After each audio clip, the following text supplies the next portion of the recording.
Most buyers run from distressed businesses like it's radioactive. But what if I told you that's where the real upside lives? Not in the perfect deal, but in a broken one. I bought a distressed e commerce business selling hearing aids. And I'll tell you right now, everything the seller told me was wrong. But I still turned it around. And today, we're breaking down exactly how to uncover the hidden value most buyers miss. Hi, I'm John Stoddard.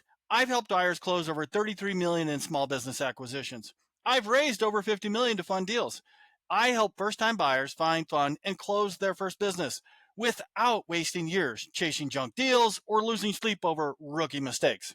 If you're working full-time and trying to acquire business on the side, this one's for you. All right, part one, the crisis and the comeback.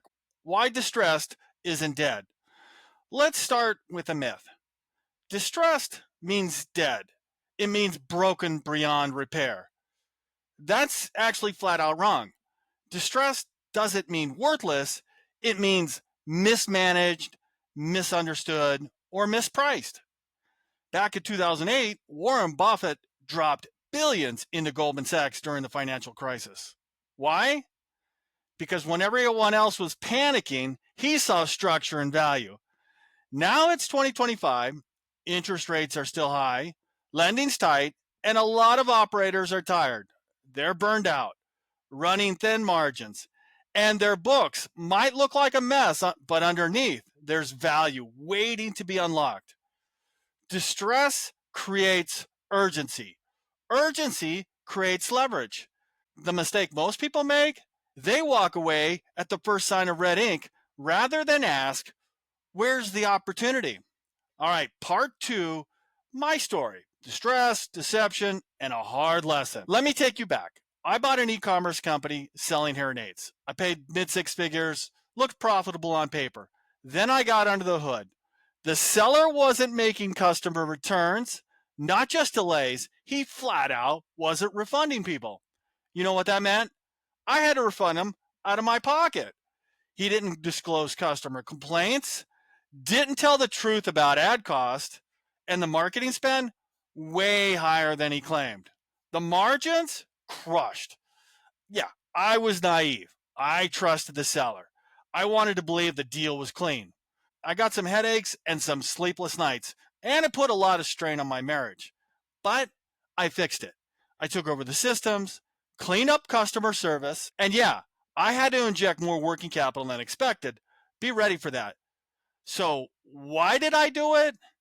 Because the core product was good. The margins on hearing aids were great. The market was growing. The customers wanted it. It was just run poorly. Part three, beyond the balance sheet, what to really look for. Look, when you're buying a distressed business, the numbers are only a part of the story. What are you really buying? Real estate, intellectual property, loyal customer list, a team that's stuck under poor leadership. In one case, I saw a business where the equipment alone was worth more than the asking price. They had 300K in hardware sitting idle. The business was failing, but the assets were solid. I saw another one where they had 30,000 email subscribers. No one was emailing. Zero monetization. You know what Buffett once said? Price is what you pay, value is what you get. Your job is to conduct a value audit. Forget perfect books. Ask this. What are they not leveraging? Where are they leaving money on the table? And what do I know how to fix? That's your alpha. All right, part four, strategic entry, playing offense when others are playing defense. Here's the upside of buying a distressed business. The seller is usually ready to walk. They'll take terms over price. They'll hold a note, they'll train you, and you can structure the deal to protect downside and maximize upside. You can use seller financing, tie payments to performance, bake in contingencies. You're not being predatory here. You're solving a problem. You're giving them an out. Ray Dalio once said, the biggest mistake investors make is to believe what happened in the recent past is likely to persist. Distress is temporary. If the bones are good, you can rebuild it. All right, part 5, revival roadmap, turning red ink into black.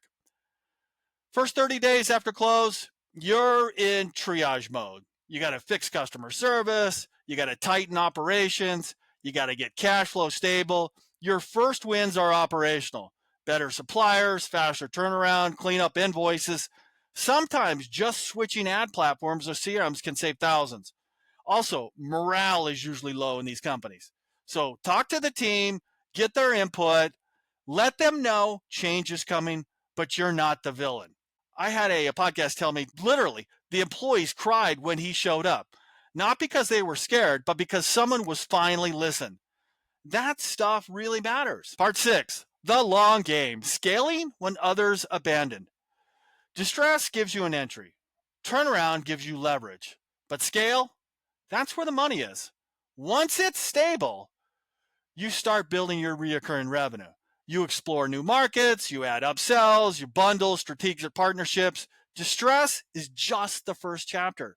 Eventually, when you go to exit, buyers will look at that same business and say, wow, that thing's a machine. And this is a perfect example of my e-commerce company. I outsourced everything. I set up systems and processes where I was only working a couple hours a week, and I had the manufacturer drop ship the product. So ads were running 24 hours a day. I'd get ordered in. I had somebody fulfill them. They were shipped. No talking on the phone, nothing.